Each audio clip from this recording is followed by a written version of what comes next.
भारतीय सिनेमा में जब भी थ्रिलर का नाम लिया जाता है तो एक चेहरा सबसे पहले दिमाग में आता है, मास्टरमाइंड नीरज पांडे।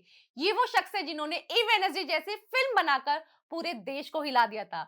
उसके बाद स्पेशल 26 में ठगी को एक कला बना दिया और फिर बेबी जैसी फिल्म में दिखाया कि देश के लिए जान कैसे जोखिम में डाली जाती है। अब वही जादुई डायरेक्टर और थ्रिलर का असली गुरु नेटफ्लिक्स पर अपनी एक और मास्टरपीस लेकर आ चुका है जिसका नाम है तस्करी। अगर आपने ये सीरीज देख ली तो यकीन मानिए अगली बार जब भी आप एयरपोर्ट पर अपनी फ्लाइट बुक करेंगे तो आपके दिल की धड़कनें तेज हो जाएंगी और आप अपने आसपास हर शख्स को शक की नजरों से देखने लगेंगे। नीरज पांडे कोई मामूली डायरेक्टर नहीं है, वो एक ब्रांड है। जब भी वो कुछ बनाते हैं तो वो फिल्म या सीरीज नहीं होती बल्कि वो एक ऐसा एक्सपीरियंस हो जाता है जो आपको सोचने पर मजबूर कर देगा कि ऐसा कैसे हो सकता है। नीरज पांडे हमेशा अपनी स्टोरी से दुनिया को चौंका देते हैं और इस बार उन्होंने तस्करी की उस काली और डरावनी दुनिया को पर्दे पर उतारा जिसे हम अपनी आंखों के सामने होते हुए भी कभी देख नहीं पाते। सीरीज की शुरुआत इतनी जबरदस्त है कि आप अपने पल के भी नहीं झपका पाएंगे। सोचिए, एक भीड़ भाड़ वाला एयरपोर्ट, चारों तरफ सिक्योरिटी और वहां एक कस्टम ऑफिसर एक साधारण से दिखने वाले आदमी से उसका पासपोर्ट मांगता है। लेकिन जैसे ही वो आदमी अपनी जेब में हाथ डालता है तो पासपोर्ट नहीं बल्कि एक जिंदा बंदर बाहर निकलता है। जी हाँ, थाईलैंड से चोरी छुपे लाए जा रहा है एक दुर्लभ बंदर।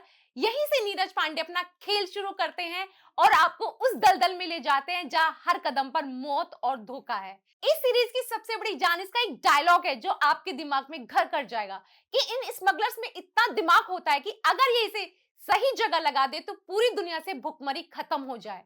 लेकिन अफसोस कि इनका दिमाग सिर्फ तबाही और तस्करी में ही चलता है। जरा सोचिए, इन अपराधियों का दिमाग इतना शातिर हो, उनके पीछे भागने वाले कस्टम अधिकारी को कितना ज्यादा चौकन्ना और जीनियस होना पड़ता होगा। नीरज पांडे ने अपना पुराना स्पेशल 26 वाला जादू बिखेरा है जहां हर एपिसोड एक नए पहेली की तरह आपके सामने आता है। अब तक हमने सिर्फ फिल्मी डायलॉग में सुना था कि मोना कहाँ है सोना, लेकिन ये सीरीज आपको हकीकत के उस खौफनाक मंजर से रूबरू कराती है जहाँ 4 घंटे और 7 एपिसोड के दौरान आपको स्मगलिंग के ऐसे ऐसे हथकंडे दिखाए जाते हैं कि आपका दिमाग ही चकरा जाए। कैसे छोटे छोटे बोहरे बड़े बड़े सिंडिकेट्स के जाल में फंस जाते हैं और कैसे कानून की नजरों में धूल झोंकने के लिए कॉइन्स और करेंसी का ऐसा खेल खेला जाता है जो हमारी और आपकी सोच से कोसों दूर है। नीरज पांडे ने इसे इतना रॉ और रियल रखा है कि आपको लगेगा ही कि नहीं कि आप कोई सीरीज देख रहे हैं, आपको लगेगा कि आप खुद उस एयरपोर्ट के किसी कोने में खड़े होकर ये सब देख रहे हैं। एक्टिंग के मामले में इस सीरीज ने आग ही लगा दिया है। इमरान हाशमी ने यहाँ साबित कर दिया कि उन्हें क्यों वर्सेटाइल कहा जाता है। उन्होंने कस्टम ऑफिसर के किरदार में जान फूंक दी है। उनके चेहरे की गंभीरता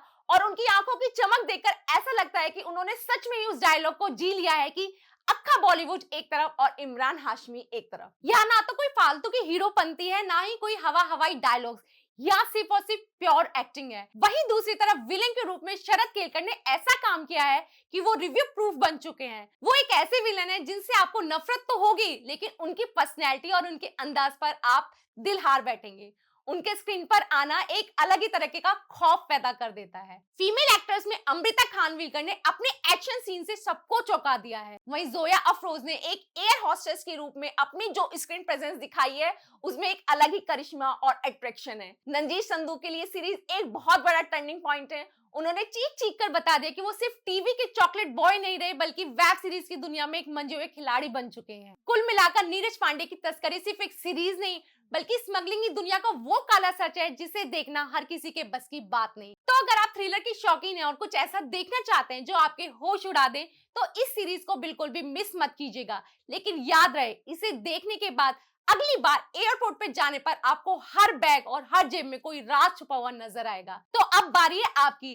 जिसने ये सीरीज देख ली है वो कमेंट करके बताएं कि उन्हें ये नीरज पांडे का डायरेक्शन कैसा लगा और वहीं वीडियो को लाइक, चैनल को सब्सक्राइब करना ना भूलें और रिच फ्रेम के साथ जुड़ जाएं। Thank you, bye bye.